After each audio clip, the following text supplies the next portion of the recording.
game is on and the game is back. Welcome back to the game. Bob and I have taken a bit of a hiatus, I guess is what we call it in the news media business. So here we are. We're going to start the new year a little bit late.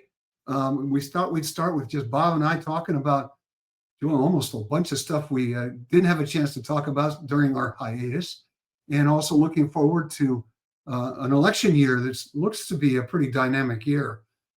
So Bob, let's just talk about 2025 briefly. The story of the year was the removal of Sheriff Christina Corpus. Any final thoughts about that before we move on to 2026? No, I think that it's good to have that chapter in the background for sure. And it's going to be, I think we're planning to have the sheriff on, the new sheriff, Sheriff Binder, soon. And it'll be interesting to see how he's trying to put together the pieces there and to kind of bring the department back to some level of stability. Yeah. I sat through the hearings in which they ultimately decided to select him. And increasingly, as you sat there, you realized for the time and place that the sheriff's office is in right now, he's really the right guy for the job. He's got the right kind of experience in a county, Santa Clara County, that's very similar to San Mateo County in that it's got rural communities, it's got high urban communities, it's had everything from wildfires to sea level rise, all the issues that we face in San Mateo County. So it looks like it was a good fit. Plus, he'd served in a department that had been through a scandal. Mm-hmm. He emerged unscathed. In fact, they made him the interim sheriff until they picked somebody permanently. So he just had a demeanor that seemed like sort of what they needed right now. Yeah, I agree, particularly that last point, because that situation went over a period of time. That department had a lot of difficulty, and you can imagine the deputies and others in the department. It took some kind of leadership to bring that back together. So I think he is an ideal fit. Yeah, good. The only other sort of residual was the board did not vote unanimously to pick Binder. Right. Supervisor David Canepa, who was then president of the board, had apparently committed himself completely to another candidate from San Francisco, and he voted last. And even though it was evident at that point it was going to be Binder, and a lot of people, a lot of observers, me included, thought, well, this would be a great gesture to say, in the interests of unanimity, I'm going to vote for Binder, but he wouldn't do it. Now, immediately afterward, he said he was prepared to work fully and completely with him. But it was just one example of how at odds he can be with his colleagues.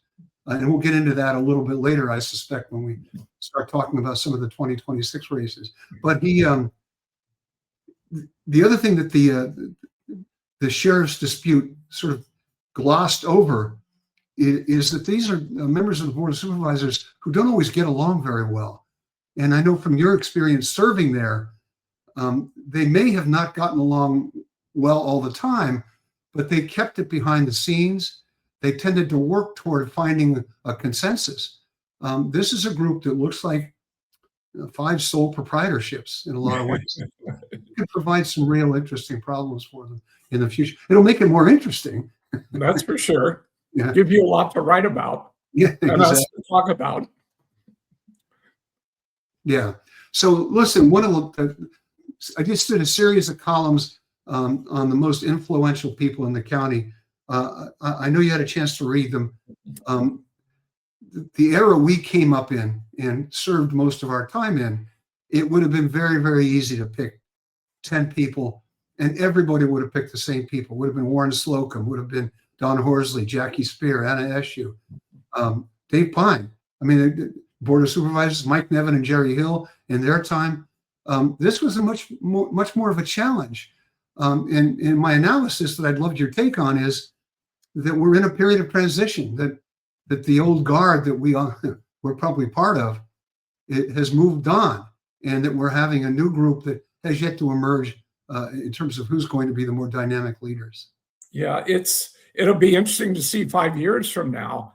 I would expect this list would change again if somebody decided to do that.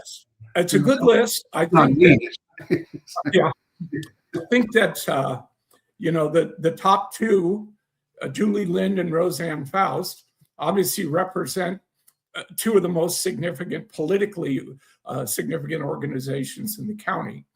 But what's interesting about those two is in past times, you would expect them to be at odds most of the time. But it seems like they've discovered they have a lot in common, and they've tended to focus on the things that they have in common rather than squabble about a lot of other things. So I think that's interesting. Number three, I worked in 1981 for the LA County Board of Supervisors, and I was a field deputy. One of the areas that I covered was Lakewood, southeastern Los Angeles, Lakewood, Bellflower, Cerritos, Long Beach, those areas. Lakewood had a city manager that had been there for like 40 years. And I remember meeting with him one day. Of course, I'm young and naive, and I said, I'm interested in how the relationship works between a city manager like yourself, who stayed so long, and the city council. He looked at me and he said, relationship? Hell, listen, son, one thing you need to understand, the city council is the enemy. Well, that may have been a sign of the times.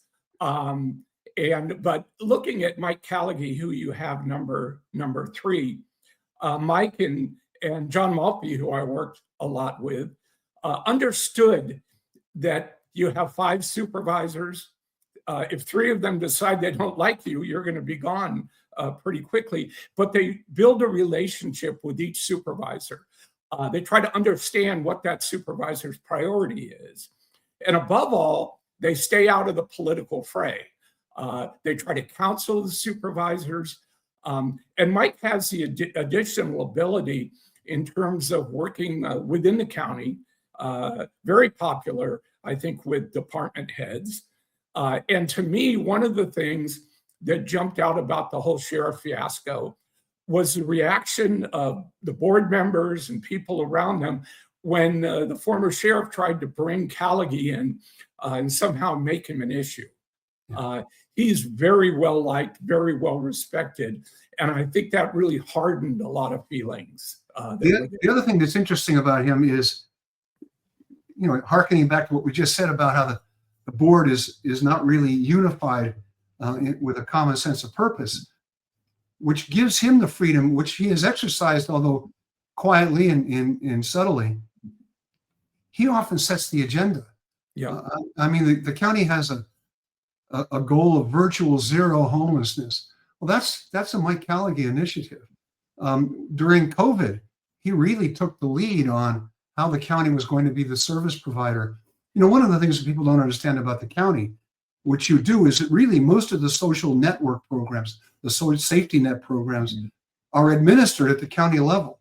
That's, when you talk about programs for homelessness or drug addiction or healthcare, the county is the place where those ultimately are delivered. There's not some federal agency sitting somewhere that decides how to solve that problem. So there's an immense amount of authority, an immense amount of money, but it's a challenging place to serve. Yeah, it is. And I want to focus on 2 other people on the list, and you touched on it a little bit earlier. Noelia Corzo and Ray Mueller, both supervisors. They come from a very different life experience. They have very different views on a lot of issues in the world, but they came together and they worked, it seemed from the outside, seamlessly together and really played the central role in this whole drama that took place over the course of more than a year. And I think in a way, without getting too Pollyannish, this is what people are really looking for in government. They want people to work together, even if there are differences. The interesting thing is neither of them tried to shove the other one out of the way and say, I'm more important than you are. They seem to work very well together. And I think most of the people in the county and throughout the country would like to see us going back to a time where people with differences still were able to work together. Yeah. Well, and I think the key to that is that they trusted each other. Yeah. And I think that's sort of the undercurrent of this whole discussion. They don't all know each other very well. So that may not help in terms of building trust. This issue really provided the opportunity for Noelia Corzo and Ray Mueller to work together and to learn to trust one another. And it'll be interesting to see if they unify on some other issues. But we'll see. I mean, the fact is, on the Board of Supervisors, Jackie Speier is still a high-profile person, but I think she went in sort of expecting people would just sort of listen to her and do what she expects them to do because she was used to that, her prior job.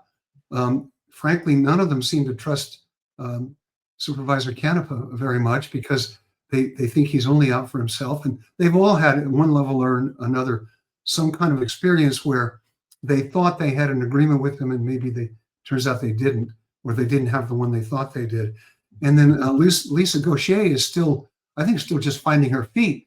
She's been in office about a year, and she has had 2 different chiefs of staff who have left, right?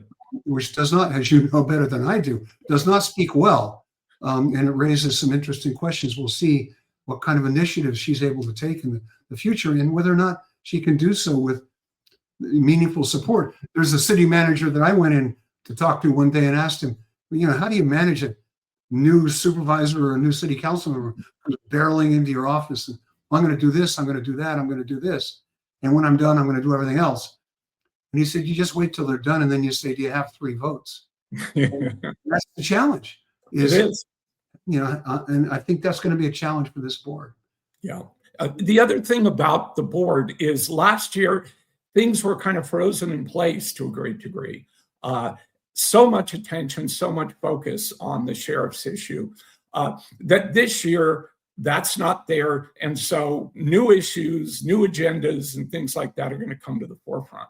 Yeah. So we may get a better idea this year of how that board is going to work. Yeah, well, I think we will, and we'll see. One of the things that was challenging for me doing this whole, basically, I interviewed about 25 people, right, and I asked them who's the most influential, but they were all political people. They understood it was in that context. And so one of the things that I don't want to say troubled me, but gave me pause, I guess, is, if you want to pick the most influential person living in San Mateo County, it's probably Larry Ellison. Right. But he plays no role locally. Right. And so that's why I decided it's a local column, local newspaper. I'm going to focus local. But the question is there anybody else that you think I overlooked or some other way of looking at it that might have been useful just in terms of informing future conversations about who's powerful and who's out?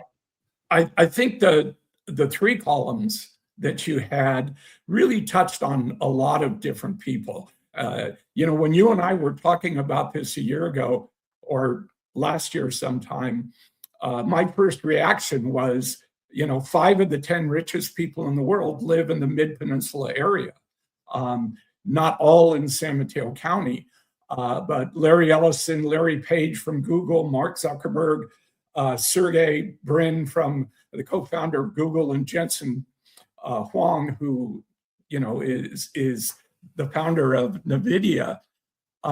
But you're right. They don't focus, other than Zuckerberg, who I think has done more than the others. They don't really focus locally. They're on the world stage. So again, I think, we're going to continue to see changes. You've got Nicole Fernandez, Noelia, 2 people that may not have been on a list a while back. And I think we're going to see more diversity. I noticed that there's no Asian figure that kind of rose to the top. Obviously, Millbrae has a very high Asian population. But it's an exercise. It's a lot of work to talk to 25 people. And so I commend you for that. And it's something, as a columnist, you want people to debate. You want people to have their own opinions. And so I think it was a good exercise. Well, speaking of the Asian community, it's an interesting thing because, again, during the time that we were most heavily involved in politics, I think everybody expected the Latino community to emerge as a major force. Right. And certainly, if you look at the Board of Supervisors, there's a Latina who's the president of the board. There are more Latino office holders than there have ever been. And that's a direct result, I'm convinced, of district elections. There's a lot of things about district elections people don't like. It makes these offices more parochial. People will focus on their district. Don Horsley, who's broad-minded a civil servant as public servant as I've ever known, I remember asking him a question about something in East Palo Alto, and he says, it's not my district. So there's that propensity to defer to somebody else. But that being said, the fact is we have a broader diversity on the board than we've ever had in most city councils. What's interesting is if you look at registration, the Asian community has outstripped the Latino community. And my guess is that community will emerge as a major force much more quickly and much more broadly. And there are Asian city council office holders. There are people who are working very hard in the AAPI community to sort of raise up the next generation of leaders. So I think we will see that, but they have yet to do so. And the other challenge there is that it's a mistake to think of the Asian community. Yeah. There's a huge difference between somebody who emigrated here from China because they were forced to leave the country and somebody who came here from Vietnam or from Pakistan or from India.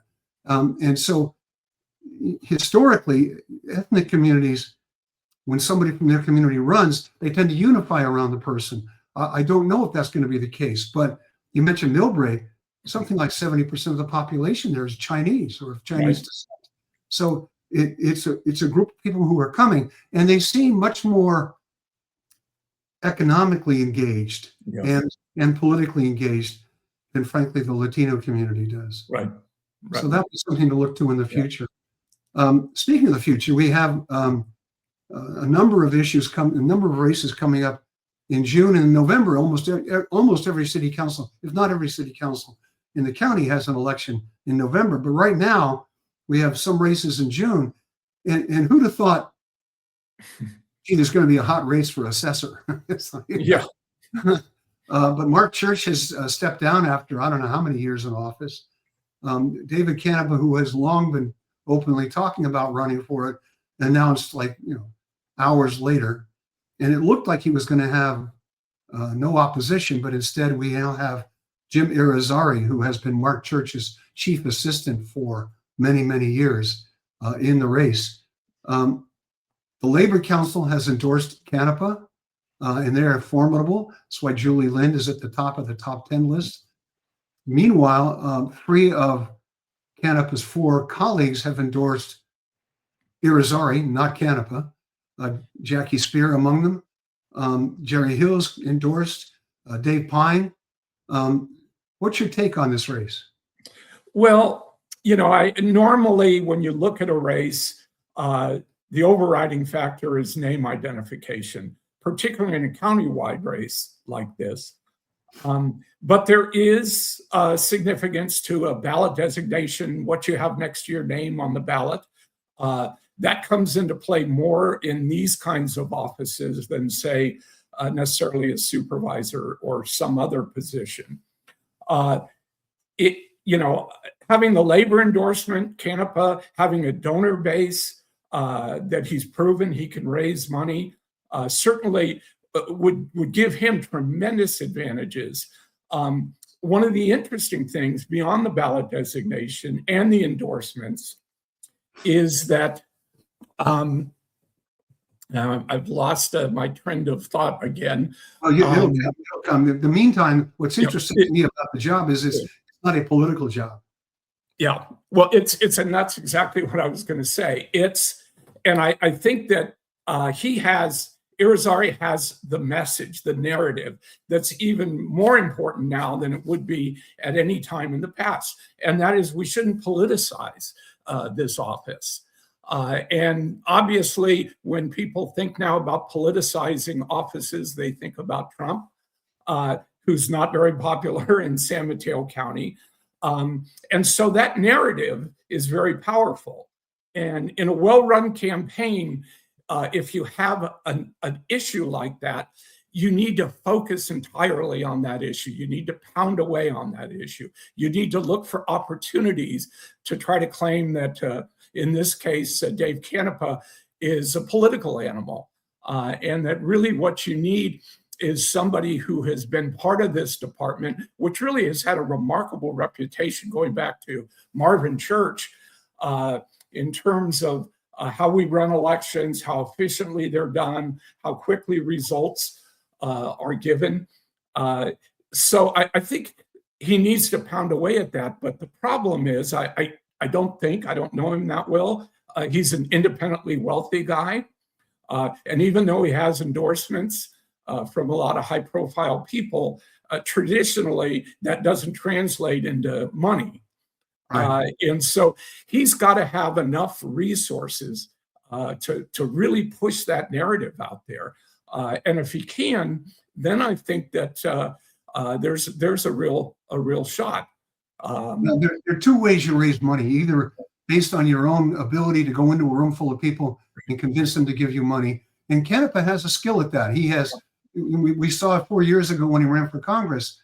He came in with a network of his own creation of people who historically had not been involved in politics. In fact, many of them were from the Asian community that predominates in North County. The other way is if it's a job people think is important and they want to have influence with it, so they give you money so that when you're in office, they can call you up and say, "Hi, I need help."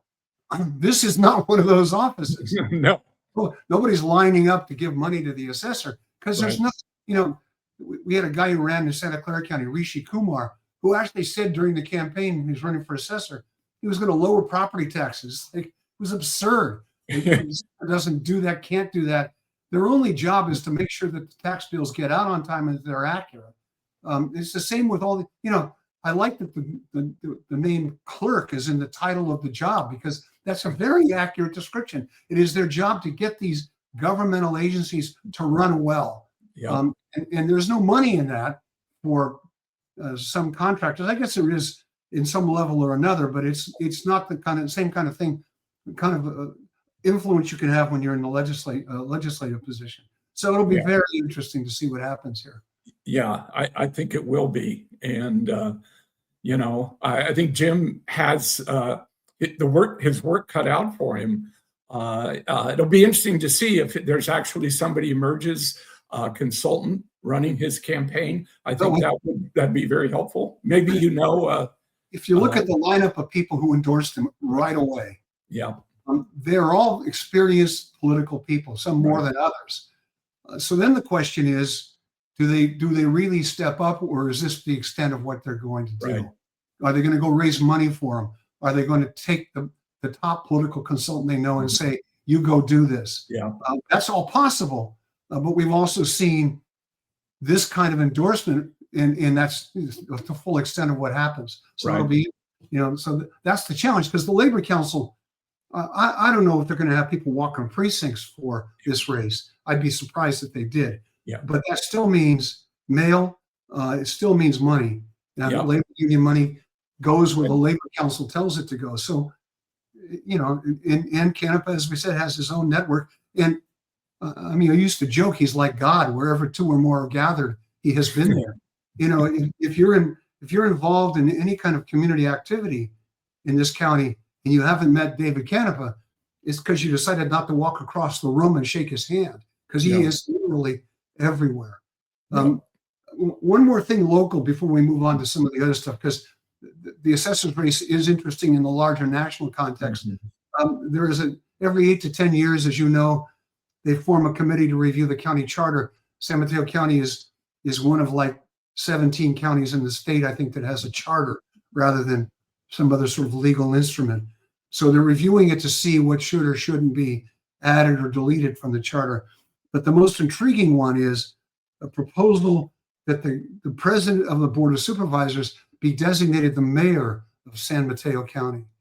Now, I've actually advocated for something like this in my column, because it frustrates me.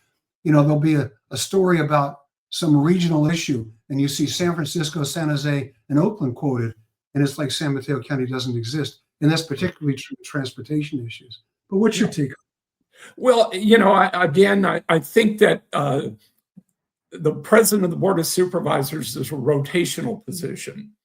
And so if a person could be appointed or elected to a position like that and become a real voice, become somebody that's visible, I agree with you. I think that would make a huge difference. I'm not sure just simply making that designation it'll be better, but I don't think it really changes the dynamics that much. Yeah, I agree with you. I think it's a good idea, but I think it ought to be an elected position, and I think it ought to be somebody who runs countywide. Right. Because otherwise, what's the authority? They're from a district, and the only place they've been elected is a district. Every other mayor has to run citywide. Not only that, it kind of bothers me. If I'm the mayor of Redwood City or San Mateo and somebody else is roaming around saying they're the mayor of the county, that would kind of bother me. It's like, who made you God? So anyway, let's talk a little bit about the governor's race. The newest thing I saw on Politico today was some supporters of Eric Swalwell say he's now in the top 10 tier at 14%. And meanwhile, the two Republicans who are right now 1 and 2 in the race in the polling have begun fighting with each other. I can't figure out where this is going to go. Yeah, it's, here's how I look at it. Swalwell to me is the most likely candidate for Democrats if they really start to get nervous to coalesce around him. We saw this week that Senator Adam Schiff supported him. Mm-hmm. Porter, I think, has the ability to create a base. I mean, this is an election where, as we look at the polls now, the winner is going to be probably in the 20s or 30s in terms of the June election. You've got none of the candidates. There are 9 Democrats, 2 Republicans. Most have raised in the neighborhood of $3 to $4 million so far. But you've got Tom Speier, who has contributed $28 million to his campaign and spent probably close to $30 million so far on advertising. It's hard to say. California has experience with very wealthy people from the outside who come in and say they're going to fix everything. And those people have tended not to get elected. So it's hard to see. The other candidate that I would say is in the top tier, kind of on a probation basis, is Matt Mahan, the mayor of San Jose. He's raised $1 million in a very short period of time since he recently announced. And obviously his base looks to be the tech community, which is getting stronger and stronger. So it's an interesting race. On the Republican side, Chad Blanco, who I'm very familiar with, is the sheriff in Riverside County. I would say that he makes Donald Trump look like Adlai Stevenson. I know I'm dating myself a little bit, and most people won't understand that reference. You do. Someone is happy to hear Adlai Stevenson's name again. Yeah, exactly. Steve Hilton, is a Fox News commentator. I think he worked for British Prime Minister David Cameron. And they are fighting with each other. They are really starting to go after each other. You got 9 Democrats that are splitting 60% of the vote, at least if you kind of look at it generally, and 2 Republicans that are splitting 40% of the vote. So you can see why right now the Republicans are leading. I think the Democrats will get nervous and will try to coalesce around 1 or 2 of the candidates. What's interesting is you've got Becerra, Villaraigosa, Tony Thurmond, Betty Yee, who've all held either held or run for statewide office. So they're names that have some familiarity.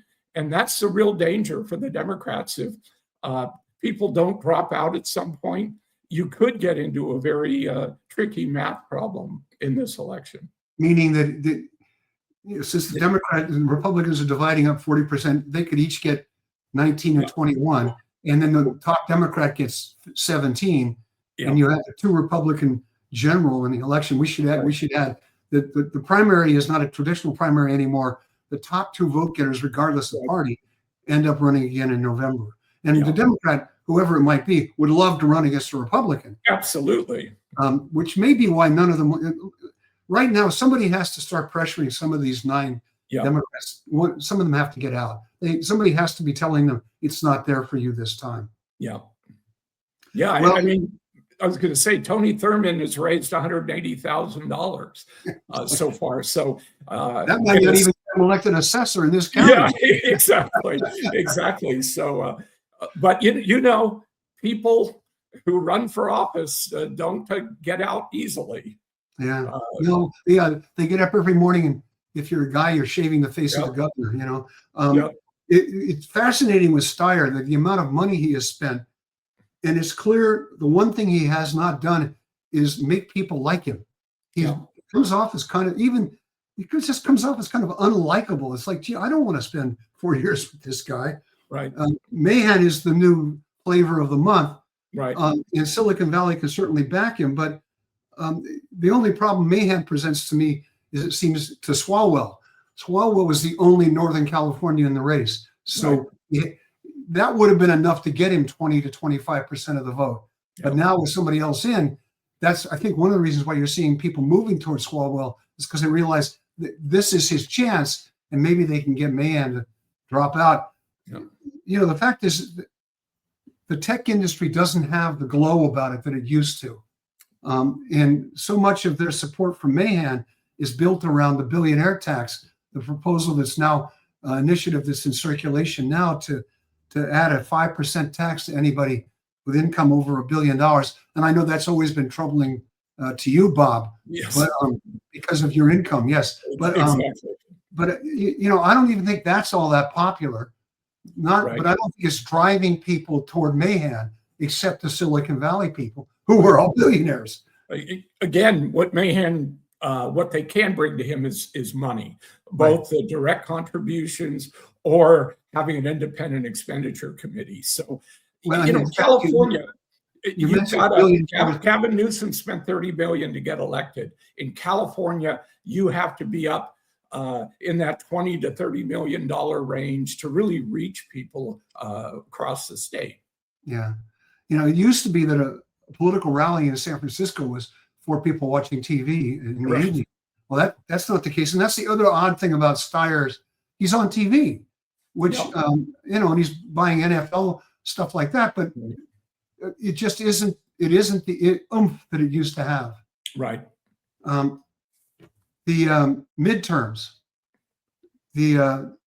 obviously the Democrats are convinced they're going to take back the House. In fact, they're also beginning to be convinced that they might even take back the Senate, although the math is very tough, very difficult there. But I just read a new Gallup poll that showed people who identify as Democrats is up a little bit.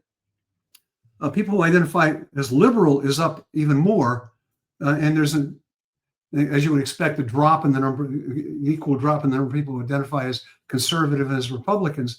And these were people who swung to Trump, even in this state. He didn't carry the state, but you know, I did go through some of the counties, and there are counties where his vote total was 5 to 10% higher than it was when he ran in 2020.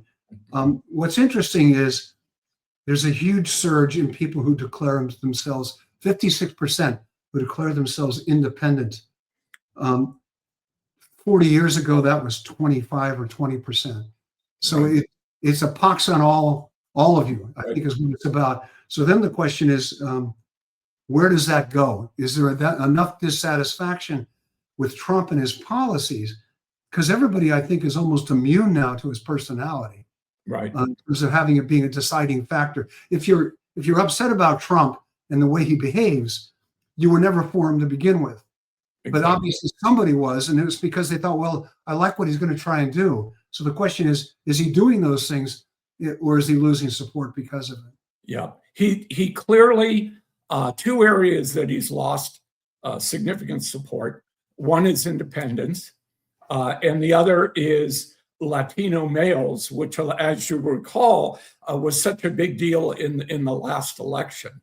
And so Yeah, I mean, traditionally, the incumbent loses ground in the midterms. Go back to 2022, and the Republicans were talking about a red wave that was going to take over the country and put them in power for decades to come. Well, that didn't materialize. I think the Democrats, they've had such a downtime period since the last election. And so now they're beginning to feel some energy. But I think they certainly are going to take the House. I don't see a scenario where that doesn't happen. The Senate, there's a ways to go there. That's tough to do. And so we'll see what happens. It's still early. There are a number of congressional races out there that pit two Democrats running against each other or two Republicans running against each other. And so until those things get resolved and we see who's actually running, I think we'll get a clearer picture. The news media, and of course I'm part of them, although I have not yet committed this sin, is looking for any sign of a crack in Trump's hold on the Republican Party. And so when there's a horrendous shooting and Trump says something offensive, one Republican will say, well, yeah, I kind of wish he hadn't said that. Yeah. The appalling video that he put out, that Trump himself put out, depicting the Obamas as apes, did actually get some interesting response, a little more vociferous, that, he should apologize, which of course he has never done and never will. But also that it's clear the ICE stuff in Minnesota, I mean, they just announced they're leaving. Right. I would have bet serious money that he would never do that. So that tells me that even if there's not a crack in the Republican ranks, he is susceptible to that sense that his policies are not succeeding. Yeah, I think so. One interesting thing about Minnesota, and this is going to make a lot of people probably not in San Mateo County not thrilled with me. This is Bob Marks. You've now got the Department of Corrections in Minnesota working with ICE. They've identified, I think, last count, over 600 people in the jails there that they call the worst of the worst. And they are systematically going about basically deporting those people. The Biden administration estimated between 400,000 and 500,000 of violent criminals that are in jails across the country. My guess is that percentage here in California is very high. And so I think the fact that sanctuary cities, sanctuary states, and all of that, I understand where they're coming from, but I haven't heard anybody defend these violent criminals that are in jails that are costing localities, when I was involved, like $40,000 a year to house a prisoner.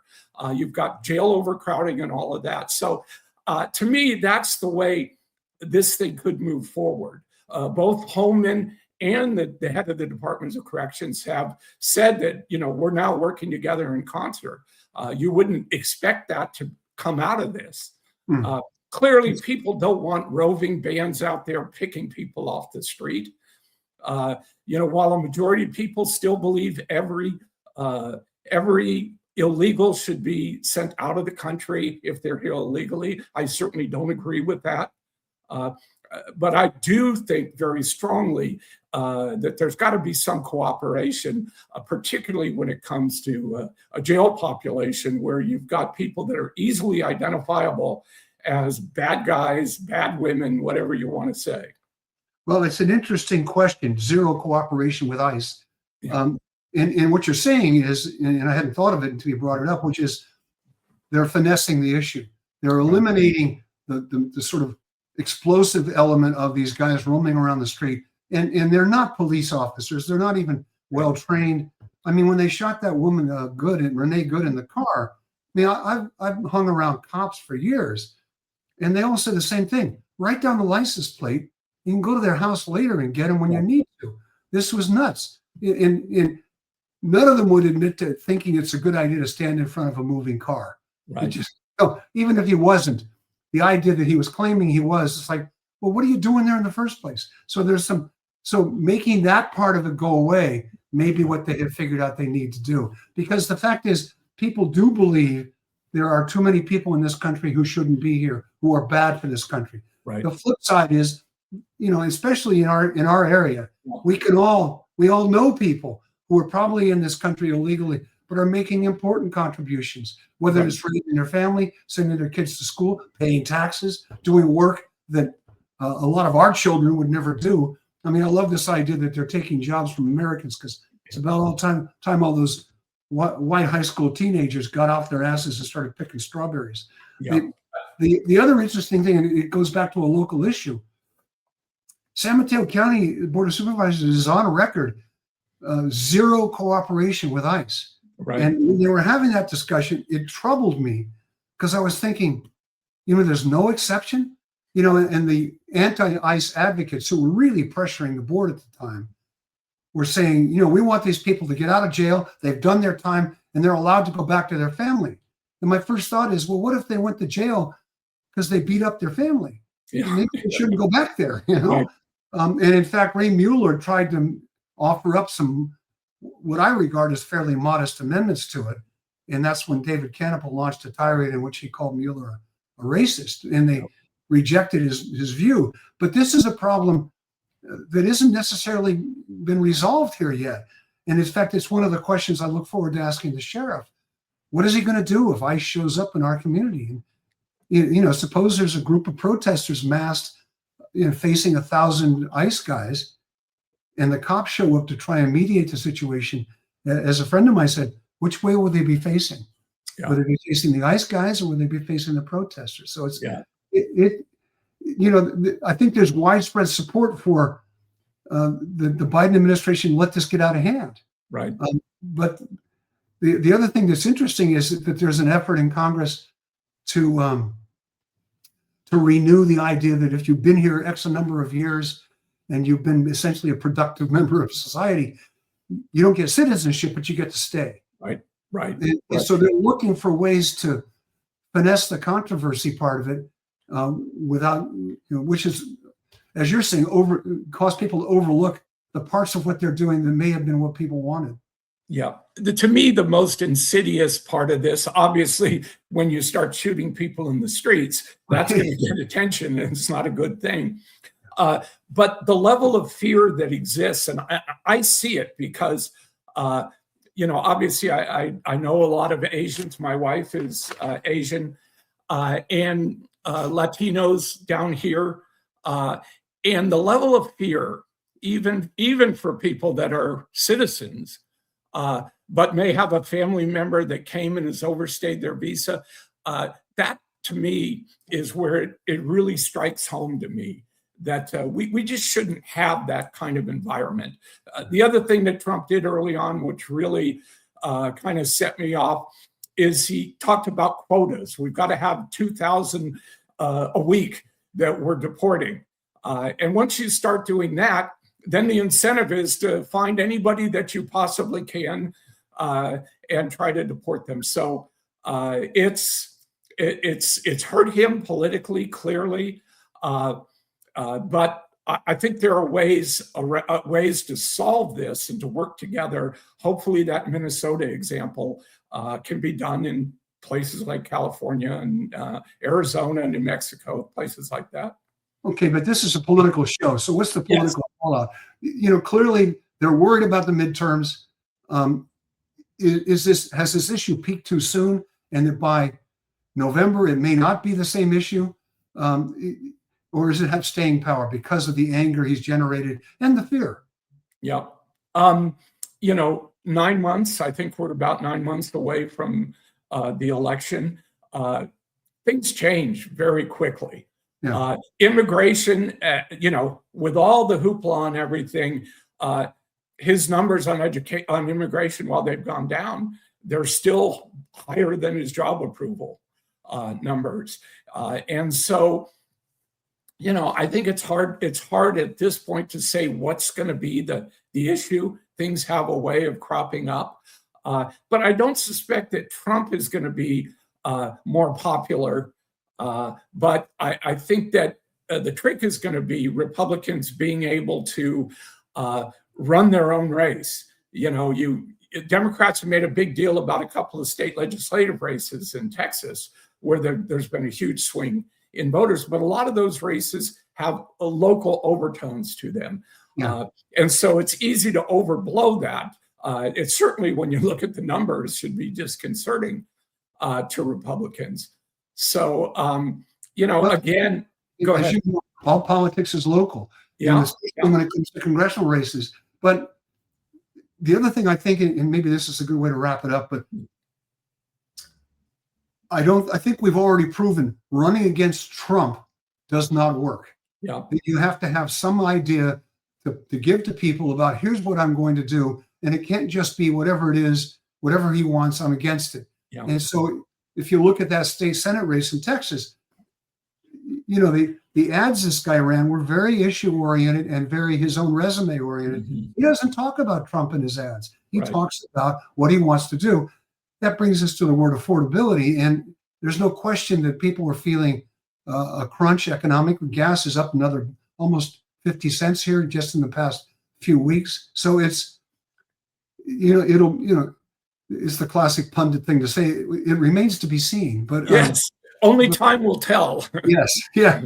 But in fact, we don't know yet what the issue is going to be that really brings people to the polls. There's a lot of anger, and I think the answer among Democrats is to use that to mobilize voters to show up, to register more people, to do work now to make sure that the polling places are going to be safe, that no one's going to mess with the mail-in ballots here. So there's a lot of work to be done that can lay a good foundation for a win. And this is the time to do that. And that's almost non-issue. It sort of rides above the issues. Right.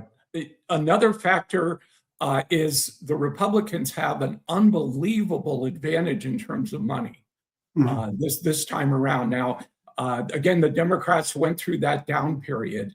My guess is it's starting to rev up. But if you look at all the various committees, congressional committees, the Republicans are way ahead in terms of money, which can play a role in this. But my guess is when we're talking about this after the November election, the Democrats will control the House. The Senate may be a more narrow controlling by the Republicans.